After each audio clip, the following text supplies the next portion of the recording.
And we are live. Good afternoon and welcome to the second episode of Skip Pass. Happy St. Patrick's Day to all the Irish peeps out there. Yeah. I am sure the Guinness is tasting a little bit flat this morning. Today. Today, yeah. After the loss in Cardiff last night. So to be clear for everyone, we have had some gremlins in the system. So we are, you're not in the Matrix. We are live again.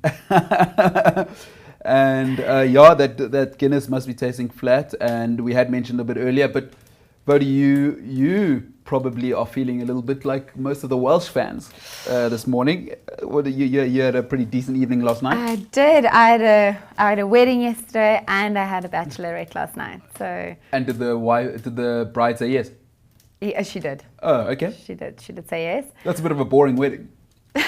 Yeah, no one ran away. Yeah, it goes to... Eskom did influence it a little bit. There was load shedding during the ceremony, so... So it didn't stop? No, it didn't stop them. It would be great if that happens one day and then the wife says, no. This is not it. I'd want it to be perfect. I'm going. We're not getting married today. We have to do it next year because this was my grandfather's birthday.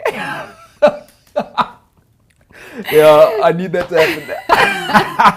I'll organise it on my wedding. On when it's stage 4 load shedding. Yes. You need to have your wedding, and you must know the time for Talbach or wherever you'll get married. By the time I get married, we'll probably be on stage 10 load shedding anyway, so I don't think we have to worry about it. Yeah, I mean, you are already in your advanced years. By the time you do get married, we probably won't even have electricity. Listen, I'm not even going to try a fight with you on that today because I am feeling so old. Yeah, no, geez, what, midnight, eh? But I was, Jeez, not at your age. I'm sorry, Woude, not at your age. But I must tell you, I don't think my party was half as wild as the party that was happening in Cardiff. And I would also tell you, I would have given anything to be at the Principality Stadium yesterday. Yeah, that was wild. Oh, it was absolutely wild. That was wild. Even in the pouring rain. Wouldn't have minded being there. With the open roof. No, look, Wales are unbelievable. Yeah. The defense is just, that's what's unbelievable to me. Yeah. They're not a great attacking side. They've only scored 10 tries in the entire Six Nations. 5 games. Yeah, only 10. Incredible. Yeah. But they did keep Ireland with no points right up until the 80th minute. And then Ireland only scored there in the 82nd minute, I think. It's incredible. It's isn't incredible. It? Yeah, the defense is just something else. I think it was so stupid of Ireland to keep the roof open. I don't know. Yeah. Why would they have done that? And they had the choice. They did. Yeah, you can choose to close the roof. Both teams have to agree. Yeah. Wales wanted the roof to be closed. Yeah. So it was on Ireland and they said they wanted it open. So especially with their set pieces, I don't understand. It makes no sense because the set piece is their strength, you know? So you'd want solid ground for scrums, and I mean your boy at hooker there. What is the guy doing? Rory Best is one of the worst line-hard throwers I've ever seen since Malcolm Marx, and Malcolm Marx is the worst I've seen in forever. In hashtag no, Malcolm Marx is terrible, but yeah, let's not go there today. Shameful guy. Listen, I must just say, I think this was a perfect tournament for Wales. Yeah. In their opening game, they were 16-0 down to France. Yeah. And they probably had one of the best comebacks in the history of the game. Yeah. To come back and win 25-19. And while you're talking to me, keep talking to me, Woude. So, I mean, that is just, and then they just built on that and they beat England. Yeah. And then beating Ireland. I mean, you can't have anything better. No, you can't. And I think to top it all, they have now kicked Ireland out of their number 2 spot on the world rankings. Yeah. So now Wales is number 2. Where I think 2 years ago, they were still in 8th position. So whatever has happened since then, whatever Gatlin's been doing, and I hope he can build on this for the World Cup. Realistically, do you think Wales are the second best team in the world? Like, if we're being real? No, probably not. Yeah.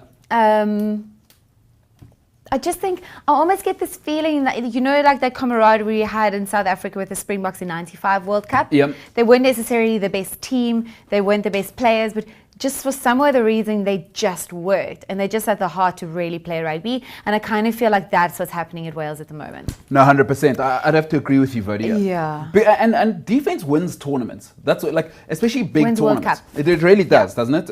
You know, because at that level it gets tight. You don't win quarterfinals, semi-finals. You can blow teams out in the group stage, but you're not going to win unless you're All Blacks beating France. But you're not going to. You're not regularly, especially now. Rugby's really professional, right? Everyone's like, it's especially the Northern Hemisphere teams. I think the All Blacks are an anomaly. They do their own thing. Yeah, no, I don't think you can put them in the same. Yeah, but for the rest of the teams, I think, you know, Wales, as boring as they are, the warrant ball's the most boring thing in the world. It's so boring. Oh my goodness. I like, it's boring stuff. I can't handle watching. I can barely stand Northern Hemisphere rugby, but Wales are another level. Yeah. But that's how you win World Cups. That is. And their road to the World Cup, I think they're in a group with Australia. So I think they'll probably come out top of their group. Well, Australia back. These Australian teams. But Nah. so you think Wales top of the group? Yeah. It's not a bad shout. It's not a bad And shout. then I think they will get France in the quarterfinal. And then Ireland in the semi-final, which is going to be a really hard one. So they don't have an easy road. So are you to writing the World Cup. Springboks off?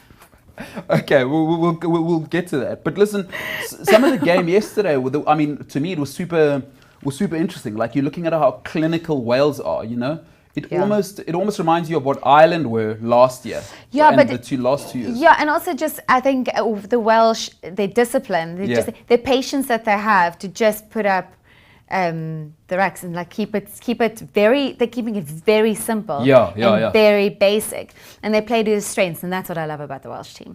They know what they can do, they know where they can go, and 100%. that's what they keep doing. But their defense is just something else. Their pack is incredible. It's insane. I mean, they were dominating the scrums. Yeah. On Irish ball, it looked like it was almost like a guaranteed penalty for. Yeah. No, it was crazy. And what I also loved about the team is, and North went off quite early in the game with an injury, unfortunately. Yeah. And when Bigger came on, and just how easy it was just for everyone to slot into different positions even. Yeah. It seems like the Welsh team is quite set on starting Anscombe at 10. Mm-hmm. I think he probably brings them a little bit more in attack. Yeah. And then later in the game, they're bringing on Bigger. I'm a Bigger fan, so he's also more good looking than Anscombe. But bringing him on a bit more cool-headed, and he can really take the team through to win. But I love the way that they just slotted in Anscombe on 15, Bigger on 10. It really just worked. And when Bigger comes on, he really just changes. There's just a change in the whole team when he comes on. I feel it's almost like they just have a little bit of a calming effect on the rest of them. He's in charge and he can do it. Yeah. But yeah, so I loved it. Not exciting. Yeah. But and I think Gatland, it was a perfect end to a great run for him at Wales. Yeah. He's got 3 Grand Slams. The only guy ever to do it. Any questions, no one's else been able to do it. And 4 Six Nations titles. That'll do. So imagine if you can just top it with the World Cup. It would be absolutely amazing. Wales is first. Oh man, they love rugby in Wales. Like, absolutely. You know, they love Tom Jones and they love rugby in Wales. Having visited there, seriously, he gets a knighthood. He does that. That's knighthood. Yeah, for sure. Yeah, for sure. I was just really surprised how easily Wales beat Ireland. I don't know what's going on in the Irish team, but I think it could be their confidence. Yep. They definitely have some mental issues there Joe is definitely going to have to go back to the drawing board before the World Cup and figure out what is going on. The halfbacks are really struggling. Yeah. Kicking the ball out on full. It was probably the worst game that Ireland has played. Yeah. And any mistake that could have been made, they made. And I'm not taking anything away from the Welsh side. Yeah. They did put the pressure on them. They made the mistakes. Yeah. But even Sexton, I think it was the worst game that I've seen him play. And that's a great point you're making, because I think a lot of people don't give credit to something in sport. Anybody who's competed, when you're the favorite That changes things. And, you know, this is credit to the All Blacks over the last 8 years. You know, a lot of people go, oh, well, they just keep turning up and winning. Yeah. But, you know, the type of pressure to be the best in, I mean, these guys are in the 1% of the 1%. Absolutely. And now Ireland are finding out what that weight is like. Because now you're not just playing to compete in a rugby game. You need to motivate yourself to hit 100% every game and more. And you're expected to. Yeah. You know, it's very different when you have to get up for a game. That's when those great guys, you know, those great guys that are able to find the 100% more often than the rest, that's what makes the All Blacks so great. Yeah. Now Ireland are finding out that weight, it's not easy to carry. Not easy to carry at all. I always say to people, there's one thing that changes everything in the world. It's called expectation. Yeah. And my man's just won World Player of the Year, Jonathan Sexton, and he has, I don't think he's seen a season this bad. No. So it could be to do with that, Woude, as well. You're making a great point. Yeah. And you said something brilliant just now, I think, the how disciplined they were. I just wanted to go back to that, how disciplined Wales are. I mean, if you had a look at the ruck numbers, you know, Ireland had created 100 rucks in the game. Wales created 45. So that gives you an indication of, that's more than double. Yeah. So, and that tells you how much Wales were defending. Defending and then not giving away any penalties. Exactly. And if you look at the territory and possession, I mean, it was so much in Ireland's favour yesterday. So the fact that they didn't give away any penalties in a kickable... Ireland had 60% of the ball and 62% of the game was played in Wales territory. And they didn't give away any penalties. That's absolutely incredible. It says a lot to me about Jones. I think he's a brilliant captain. Really, he's lifted up this team amazingly well. But I think Wales have got a recipe that works. Like I said earlier, playing ants can bring him big on. I mean, that's worked for them against Australia, South Africa, France, against England. Now against Ireland again. So why change something that works? Like, if it's not broken, don't mend it. So I think this is what we can expect from them in the World Cup. I don't think they're going to change much at all. And what do you think of Gatland? It's the end. I don't know if it's going to be his last Six Nations game necessarily. He's definitely going to stop coaching. He's just not going to be at Wales anymore. So what are you saying there? Maybe he'll go to New Zealand. They're going to need a new coach at the end of after the World Cup. I don't he's obviously a very big favourite for the British-Irish Lions tour, but I don't think he'll be it again. I think they want to bring someone else in, probably Hansen. I think Hansen. I think he's probably the favourite to come in. But I wouldn't be surprised if Gatland goes back to New Zealand. So to coach the All Blacks. Yeah. You know, as much as I think that's what might happen. Can I tell you the best coaching? I haven't seen a Crusaders team this good since the Richie McCaw, Leon MacDonald, Aaron Major. I haven't seen a team like this, because that Scott Robertson is an incredible coach. He is. And he can do the wheel. Have you seen him do his breakdancing? He can do the worm. So it would be really interesting to see what New Zealand is going to do. One, getting a new captain, who they're going to pick as a new captain, and then two, the coach. And I think definitely that's something we can discuss in another episode. Yeah, no, for sure. So you saying Hansen? You reckon? I think Hansen would probably be taking over the British-Irish Lions. Yeah. Again, he did an incredible job last time.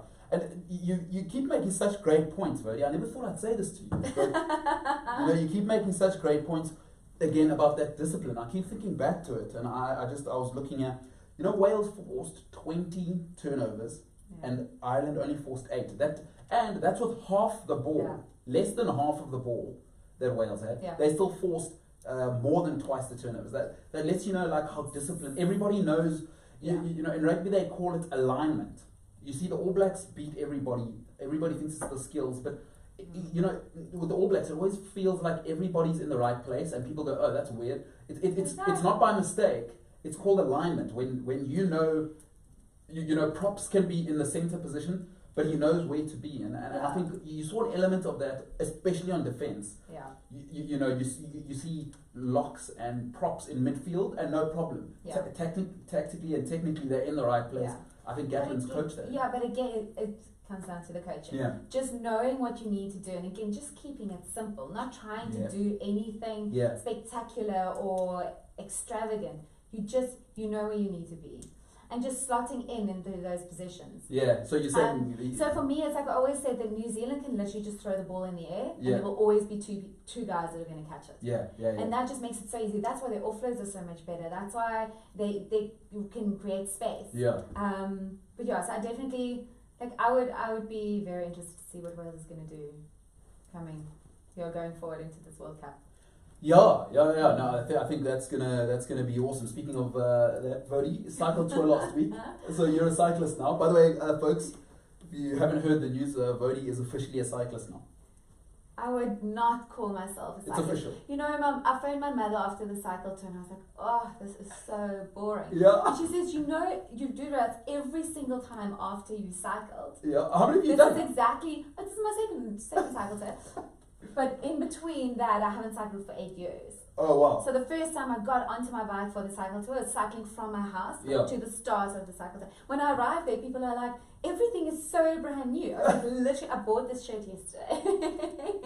So I was like, as long as I look the part, that's what's most important. Yeah. But cycling is so boring. By the way, folks, this is coming from a former SA biathlete. Yeah, she's a former South African biathlete.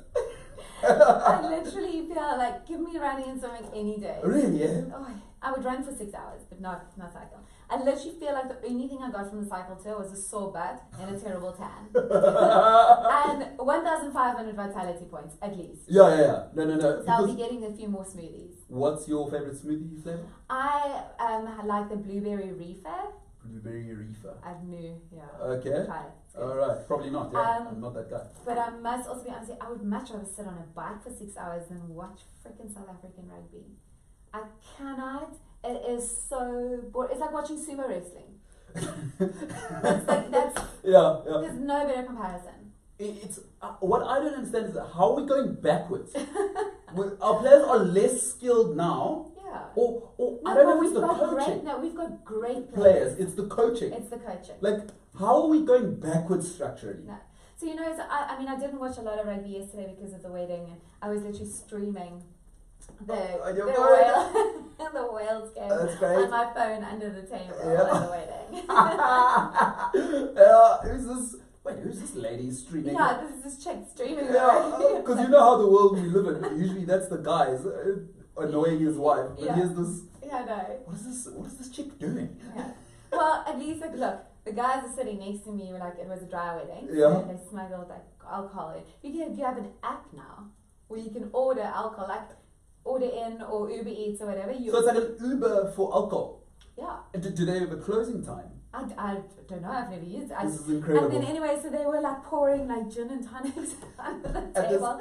But then it was just for us. Because it was a dry wedding. Yeah, and then people down the table realized what we were doing. They're like, at this conservative wedding. Yeah, with like a pastor. Yeah, proper. What do you call it? A dominee. A dominee. So I don't think my streaming the rugby was the worst thing that happened. Guys are sneaking into a conservative wedding. Guys at the church. You gotta at the church. Yeah. With a gin in the church. Oh yeah. Like in the church hall, like literally. But not even just the rugby. How boring is the commentating? Literally, my TV froze. This is how boring it was. Like when I go over to the Wales-Scotland game last week, it was fine. But between the Bulls-Sharks game last week, my TV literally froze. Do you know what it is? They've got the same commentators that were on 480,000 years ago. Because can we just ask Corsa commentary? Yeah, the Corsa guys are at least, you know what? Sometimes it's exciting. You know what the thing that we've forgotten in South Africa is? It's sports entertainment. So totally. And the commentators, you know very well. There's a reason why the Australian guys are so popular. You know, the Mardo and you know Kearns even and like those the guys. Irish guys. Yeah, love listening to them. There's a vibe. There's a passion. Our guys, first of all, seriously, Woude, I'm not being funny. I think there's a term called long in the tooth. You know, the guy they've just been there so long that you can hear that for them it's just picking up another paycheck. Yes.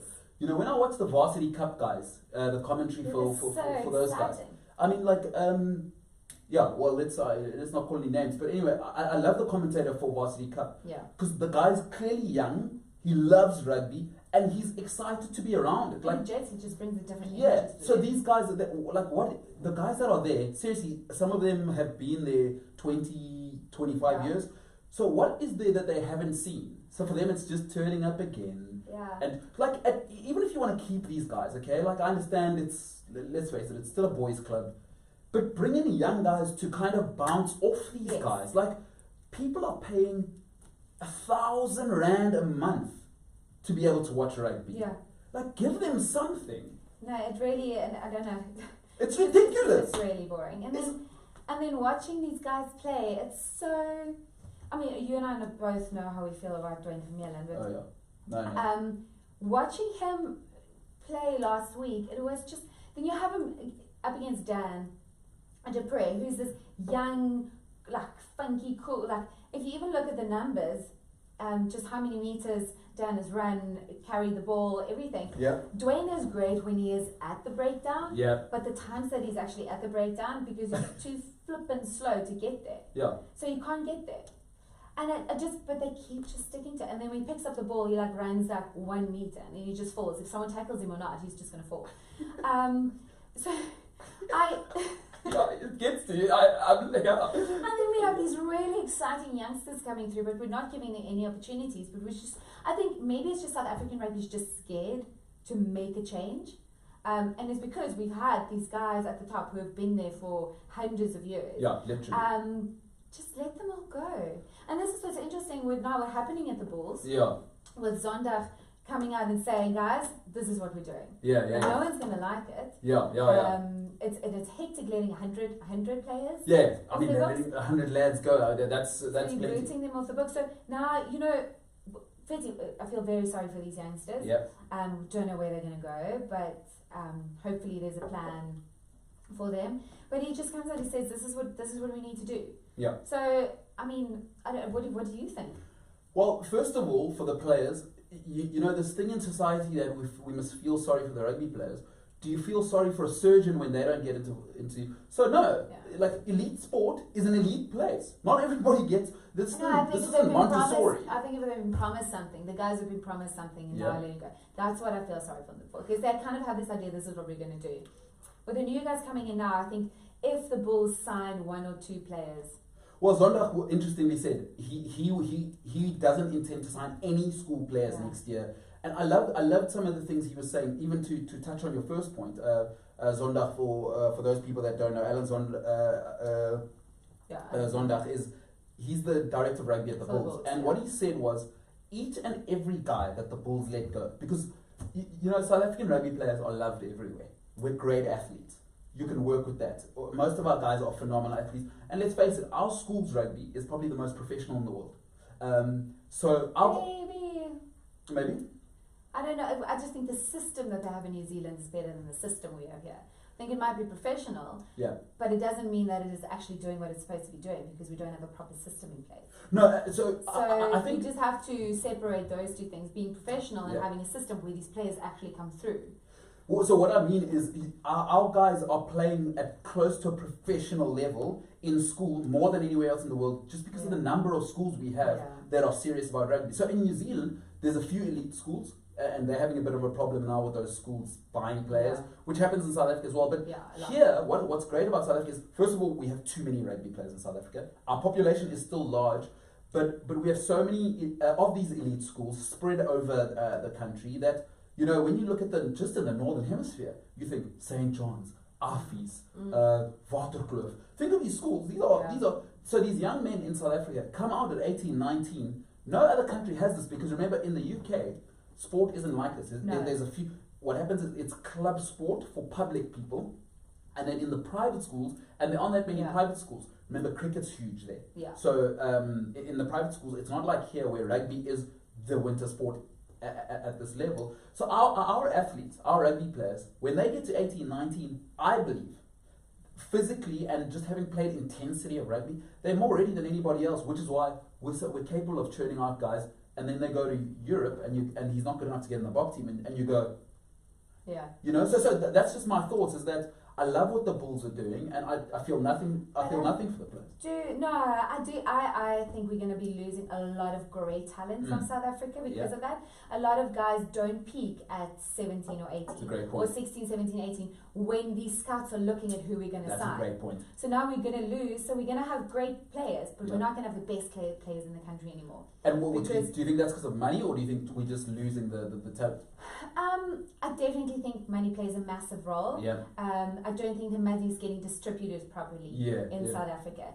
So if I'm a youngster and I don't get signed at 18 or 19, what are you going to do? I'm with you. I would go overseas, and that's why I like the scrapping the 30 cap rule that we spoke about last week, because these players can still come back. If you do see them performing amazingly well overseas at the club overseas, why not bring them back? Why not let them play for us? We can't afford to have them here. We can't, money-wise, we can't afford to have them. But we can still have that talent in our Springbok team. So but then also I think this is whole other thing where now, when are the players going to start using drugs or steroids and things because they want to be seen? So that brings in a whole different dynamic. And we'll talk about that. It is an endemic problem. That's a problem in school right on the Bulls side, just to go back to the topic, is I feel nothing for the Bulls because they were the first problem in this country. Starting, I remember back in my school days, 2004, there was a stage not too long ago, and I don't think it would have been the first time that they did it. Do people know that the Bulls drafted for their under-19 team? So this was not even for the not even for the Woude Cup team. It was for the under-19 team. They drafted the entire junior baby Bok team into their under-19. So forget if the guy, imagine Francois Steyn had been part of that. So Francois Steyn would have gone there and played under-19 rugby. That's what they did. They took that. It was Pollard's year. Yes. And I'm okay with the players been playing under 19. But the whole. But now, who are you playing against? So how are you developing other players again? So but now also the under 19 competition has fallen away. How are you going to get development through? So you have to have a system where guys are coming from school level into more professional level, going into the and that's also what happens in New Zealand. You can't just all of a sudden walk into the national team. You have to prove yourself. Even if you get injured or they tell you to take a sabbatical, you still have to work yourself back up. 100%. So now here we have this youngster who's 19. I'm going to use Frans Steyn as an example. You're 19 and you walk straight into the Springbok squad. But he's a special case. He was amazing. Anomaly. But it's not going to happen with everyone. 100%. We've got so many youngsters. Like Damian Willemse, he would be a brilliant rugby player. Imagine if we sent him to New Zealand to play there for a season. Sure. He would come back and probably be the best number 10 we've had in this country.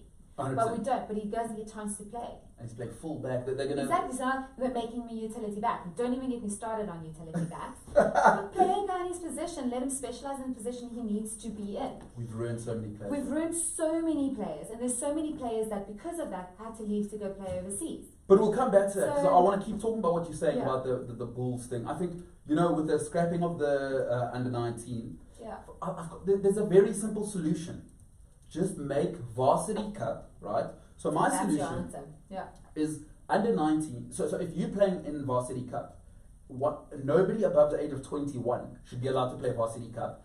If you are above the age of 21 though, and you are playing for a team, you have to have an undergrad. You have to have graduated the previous year from that university. I don't want a guy from up north in Tshwane at Tshwane University or whatever, or Ducks coming to UCT and he's 21. No.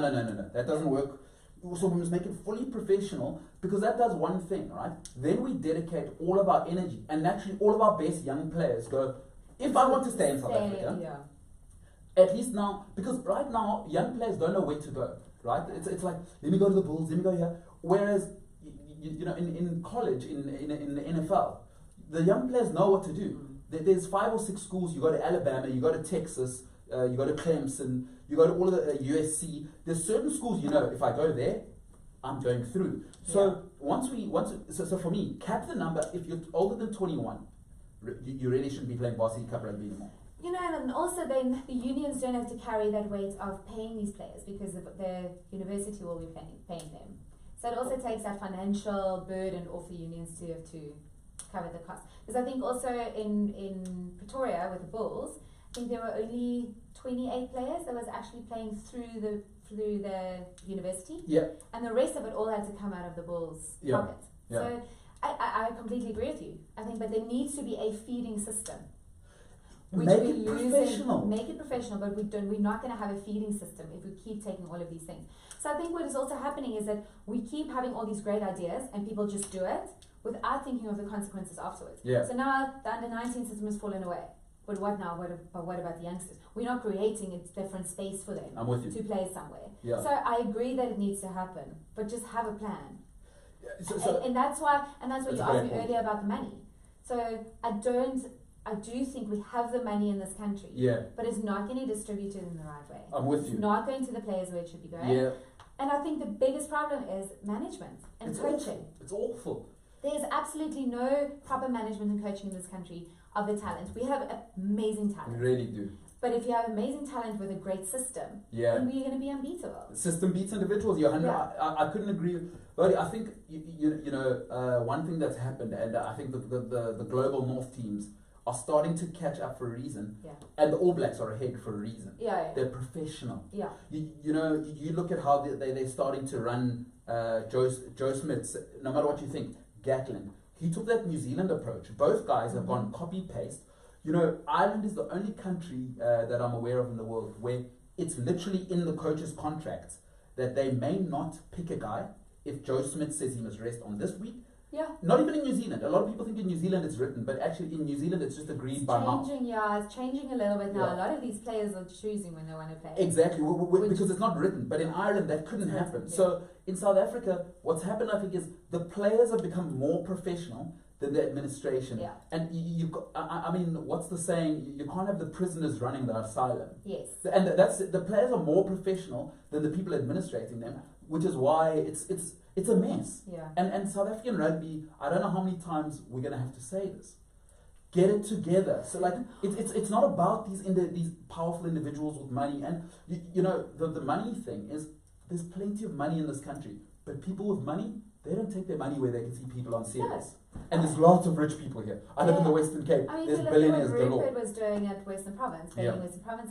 They want to be part of it. These are the people that watch rugby. 100%. They want to be part of the system. 100%. But I'm not going to go put my money into a company if I know the company's just going to fail. And I hear you. And I think for these types of powerful guys, when you're a billionaire, these guys, right? I don't care how much money you have. There's one thing a man with money hates to do, is to let his money go down the drain.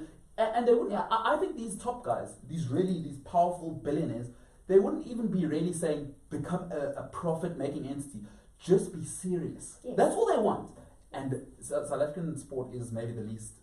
It's amateur's too kind. Yeah. It's a joke. We still have the same power structures and administration systems that we had in 1911. Yeah. And even if you look at the way they're playing, look, like we said earlier, the Welsh team really plays boring rugby. Oh. But at least they're winning. They're really. We're playing like ridiculously boring rugby in South Africa, but we're not even winning. Like, be conservative. Play that way if you want to play that way. But at least just win. At least just figure out a way to win.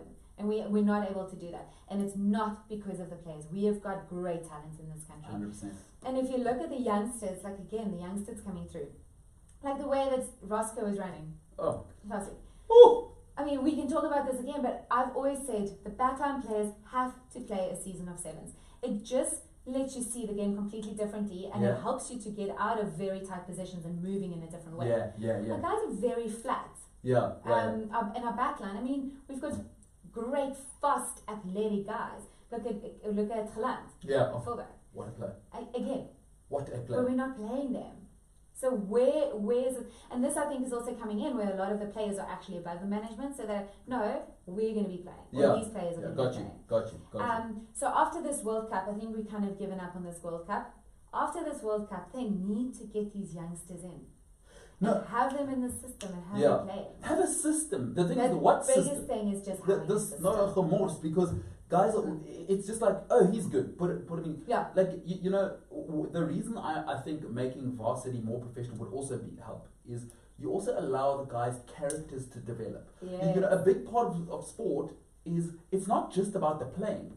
Then when you pool talent, you then get to teach the talent. Here's the standard, guys. Yeah. Here's what you can't say in public. Here's media training. Here's But what they you don't could. have that. Because they're part of a university. At least they're also studying something. Yeah, So there's like a thing, like there's just more to it. yeah, and you learn to interact with other people. Exactly. And the great thing about South Africa, the multicultural. So you Yeah. really get to develop as a human being Yeah. besides the sports thing. And Yeah. you know, this is a huge part we miss out that the American colleges try their best to Yeah. do is it's not just about the sport. Yeah. You develop the character of the person as well. So that when they become famous, you see how many, I mean, it may not come out, but you see how many of our sportsmen get themselves in trouble. Some of it may not make the Yeah. media, but it's because the character isn't there.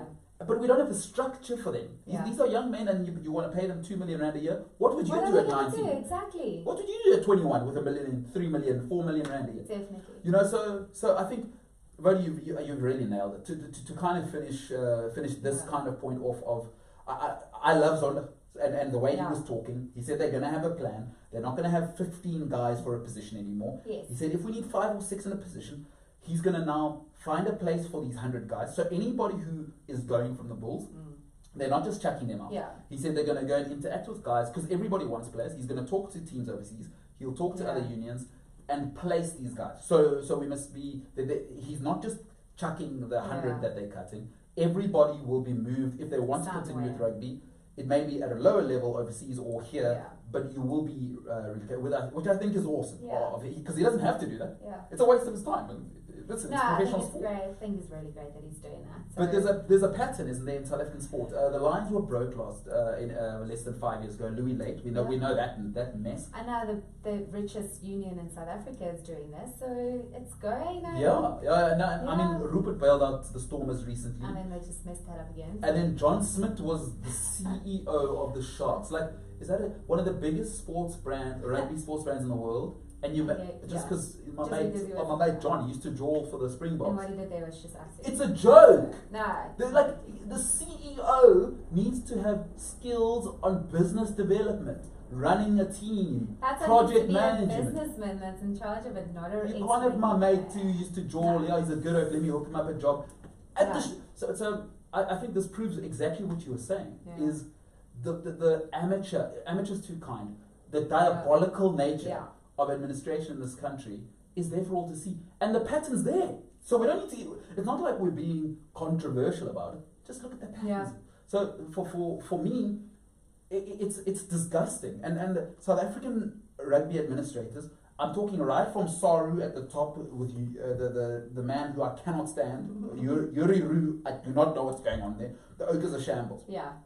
Right down to the very bottom. Yeah. The whole thing's rotten. Yeah. To the players. And we keep trying to, instead of trying to say, okay, the Springboks is the most important one. This is what we need for them. Yeah. Let's not take it through to the rest. They're kind of like just throwing things around in the middle somewhere to try, and it's just not going to work. But it's the old But thing it's of the old it's thing, Transvaal and it's versus never the gonna- West versus. Yeah. It's, Just work together. Have some unity in the country and work together. it's about and the make box. it's about the box. If they can just do that, Yeah. I think all our problems will be solved. But what you're saying would need, you know, seriously, 99% of the guys need to go. Yeah. Because I hooked up my boy and, Yeah. you know, the Yeah. power and you know, these unions like that power, the Yeah. votes. For people who don't understand the structure of South African rugby, we can maybe do that Yeah, we can do on that. another cast.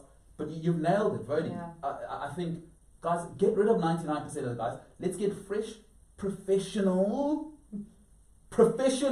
business people, because sport is a business. Yeah, You but made it we're right. talking about professional. You asked me in the week about the Flyhalfs and who my pick for Flyhalf would be. Yeah, the best Flyhalf in the world. The and, best Flyhalf in the world. I think it's so hard at the moment to evaluate a player independently of the team that they're playing for. I don't think we have a proper Flyhalf anymore. Yeah. If you're going to think back on Dan Carter, Johnny Wilkinson, Larkham, Mertens, if you think, if I throw those names around, I don't even just want to throw those names around, but those are proper Rolls Royce Flyhalves. They controlled a game. Their organization, their kicking, their, like I said, game control, just the way that they were reading the game. It was literally being a general, putting each player where they need to be. For me, that's the role of a Flyhalf. Yeah. You don't even necessarily have to be the kicker in the team, but you have to be able to be the pinnacle point in the team. Got you. And at the moment, don't think we necessarily have that Yeah. in a fly half. Yeah. I mean, if you're going to look at the organizational skills, the kicking, game control, and defense, even, Yeah. I would say Sexton and Farrell are probably the best in that. Yeah. Pollard, probably on defense, I think he's pretty similar to Farrell.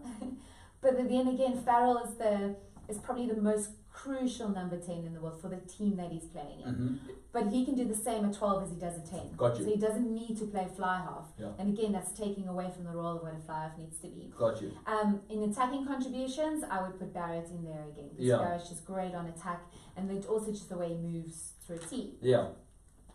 But then with New Zealand, you have this problem, I would call it a problem, It's a great where problem. your best fly half is not playing because you've got Barrett, who's just a great rugby player in general. He is a general. So, I mean, Moanga is definitely a better fly half than what Barrett is. Got you. He's got a rush defense, his ability to distribute the ball, to create and find space for his teammates, Yeah. and then his kicking game's brilliant, and then also carrying the ball into contact. Yeah.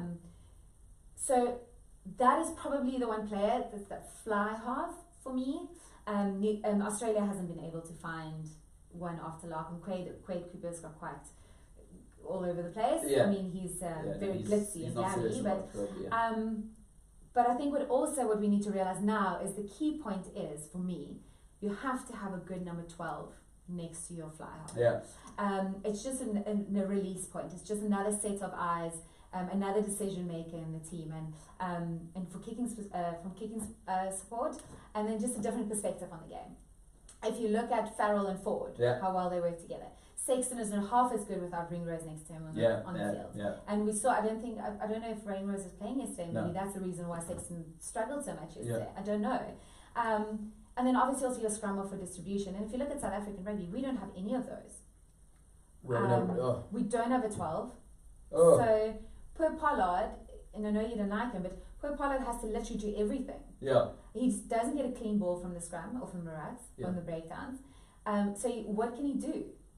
He doesn't have so I think he's got a very difficult. But anyway, I think a better question probably would be, if I have to pick a fly half to win World Cup for me, I would put Barrett in there. So are you saying if you had to say who's the best fly half in the world? You don't have a Dan Carter anymore. And poor Dan, I really hope health-wise he's okay, because in the week he found out that he couldn't play rugby anymore. Well, couldn't play for racing anymore. Yeah. Failed a medical test because he's got a bulging disc in his neck. Yeah, that's gonna be not a very uncommon thing for rugby players.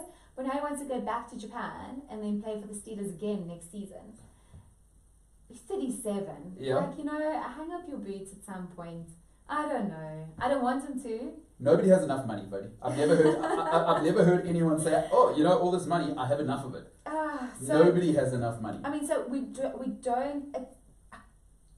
If I have to pick a fly half, I would probably still say Barrett's probably the best in the world. So. He's the guy. Eh? Yeah. So for me, I'd have to say it's Moanga. He's shown me over 2 years now that he's capable of leading what I think, and I may be a prisoner of the moment, but I think this is the best club team I've ever seen in my life. The Crusaders currently I think they are better than that.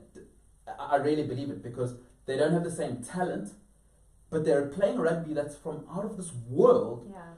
And because that team had Carter, I mean, he walked in with Mertens, Carter, McCaw, Aaron Major, Leon McDonald. That's Todd Blackadder. I mean, that team was Matt Hammett. It would be so interesting to see that team play the current Crusaders team. Which is why, for me, I agree. I think Moanga is the best in the world, and I think he's the best of an average lot. I think when you mention names like Larkin, when you Terry Lacroix, and when you mention names like DC, Johnny Wilkinson, to an extent Neil Jenkins, who knew his limitations, Mertens another level, but still.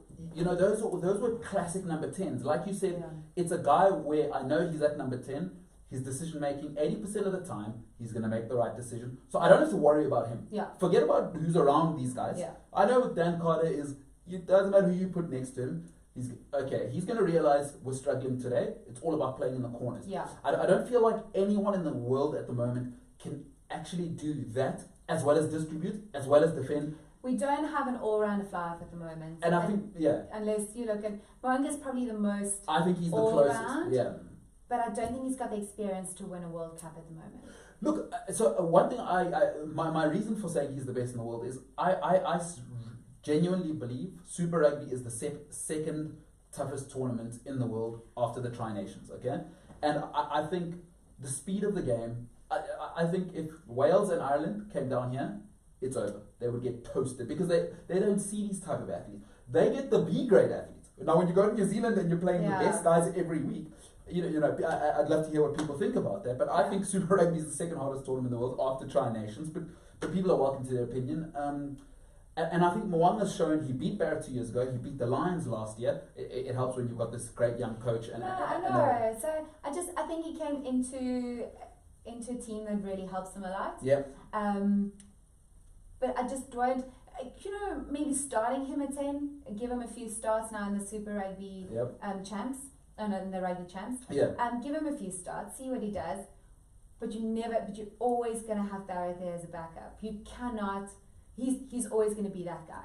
He's gonna be the guy that's gonna fix whatever. Makeup. He's makeup. He'll cover up He will cover up anything that anyone does wrong. He hasn't had the best season. Admittedly, I will say that. Yeah. But I think he can just get it together when he needs to get it together. And I think he will. And I said it last week also. Yeah. So Barrett, for me it's gonna be Barrett. And I'll tell you why I have to go against my man Barrett, because he's generational. We've never seen anything like him, Yeah. But Woude, I've seen enough to say he's not my guy for Test Rugby, because Test Rugby is not about blowouts anymore. And what's important is you have to be able to kick a goal. And he's shown me the last 2 times. So the entire series, a lot of people blame that accidental offside, not being given, being converted back to a scrum, and that's not where the All Blacks lost it. No. In the previous game when they drew, he missed 6 points. In that game, he missed 9 points off the boot. Yeah. Ireland last year, he missed 6 points off the. I've seen enough. When it comes crunch time, I need my Flyhalf to be able to kick, because Daniel Carter. The great thing about him, a lot of people just look at his all-round play, but when you're under pressure, even the greatest teams, sometimes there can be a momentum swing. And when you've got that penalty and it's 45 meters out and it's on the sideline, it's 9-9 and it's raining and you're in Ireland, you're in South Africa, and the guy kicks it over. That makes a huge difference. And these are now, especially now, is you can see the Northern Hemisphere teams are catching up. Is when Barrett's under pressure, for me, I'm out. But I'll tell you what I have him on my bench. Him and Damien McKenzie come off the bench and they destroy. Not Damien on Flyhalf. No. Flyhalf to play for All Blacks. Yeah, no, in fullback. No, wherever. Wing. Because what I love about Barrett and McKenzie, put them wing, Flyhalf, fullback. I don't, Because for me, you remember, off the bench is it's when guys, the legs are heavy. Yeah. And I don't know if there's 2 more brilliant guys at finding space and getting to the try line, and those 2 with ball in hand. And Barrett needs to move further out. It's when he's under pressure, the pressure cooker. It ain't working out, my man. You're not. He's not what's advertised, in my opinion. But so you take. You take Barrett. I take Moana. Obviously, I'd love to hear what everybody else. Yeah, it would be really interesting to know. Yeah. But if I can still probably pick Dan Carter. I mean, if Dan has to stop playing rugby now, I am literally done. But Woude, you've had, it's been quite traumatic for you. It's been a very traumatic. Because a lot of guys are retiring now. Dan Carter now, it looks like it could be the end. Looks like it could be the end for him. So now, my Richie McCaw. Richie McCaw left, and that you had to have a 6-month rehabilitation stint to get you. Jean de Villiers. Yeah, because Jean and McCaw left like a year apart or something. Yeah. So that was 12. And I mean, Wilkinson left before that, but he was already one. When started the whole process. Yeah. McCaw and if Dan Carter goes, there's literally, I don't know who's left for me. I'm gonna have to. I think I don't know who it's gonna be. So because I mean it's a big part of rugby is looks. It's something I hadn't thought about. But now that I think of it, the reason why these flowers are probably not good is because no one's really good looking. I have have to be good looking if you want to be a proper fly half. This is so true. If I was better looking in school, I would have been a better fly half. You know? Yeah. So my limitations were my genetics. I needed different parents. That's exactly. Different parents at Yeah. birth, with all due respect to both of my parents, and I could have been actually a decent rugby player. Yes. And I've never thought of this. Yeah. So guys, if you're out there and you're a fly half, get cosmetic surgery because it's the only way. And also, yeah, so I think... So I'm sorry to hear that, Woude. Yeah, no, I'm going to have to... Look, Ione Is he the next I hot think sex he's symbol? Yeah, Yeah, and yeah. he's still very young, so he'll still be around. He can for still quite grow a into a while. man. Yeah. So I think I'm gonna go. So with- is he the next heartthrob? I think Because he's- you've lost the whole. I've lost a whole spilled it. I mean, I also lost my chance with Jean de Villiers when I was at school still. Yeah. I was at the I was at sports science for fitness tests and things, and as we got up, my mom was like, "Do you know who was just sitting next to you?" Yeah. I was like, "No, who was it?" Because I was just being like dirty blood on myself. Yeah. And she's like, "No, it was Jean de Villiers." So I was like, "No, Yeah. I can't deal with this anymore. It's the end. It's the end for me." And Yeah. I wasn't married at that stage. You wasn't married? Perfect. No. So you missed your chance. I missed my chance. Missed my chance with him. Obviously, missed my chance with Dan Carter. I missed my chance with Richie McCaw. Yeah, Richie McCaw married the hockey captain. Yeah. Yeah. Oh no. No, I don't know what I'm gonna do. So I'm gonna have to. Okay, so the secret is when you see a rugby player for the first time, marry know them. who they are. Yeah, know who they are, marry them, and if you're a fly half, be better looking. Be better looking. That's. I think that's what you can take out of today's podcast. This is everything else we've spoken about is pure nonsense. Yeah. Huh. Woude Miller. Could Well, have thank you. been you and Jean de Villiers. It could have been me and Jean de Villiers. Guys, I hope you have an amazing Sunday. Please let us know your thoughts. Please give us interesting topics that you want us to chat about. Absolutely. Yeah, we're going to Yeah. run out of ideas. So Yeah. please send us some stuff. No, there's plenty happening, and so we've got more content coming out this week. Woude and myself will be speaking to two people who are outside voices, so that it's not just our voices. Remember, in the future we will have guests coming on to obviously give a third opinion, and obviously just seeing things differently. And then, but this week we will have some interesting content coming out, so look out for that. Subscribe to From the Bleachers FTB TV on Instagram, and From the Bleachers TV on YouTube and Facebook. And look out for more content. The Woude Miller episode 2. Yay! Yes, man. At last. Yeah. I can go take a nap. That's it. You and Jean de Villiers.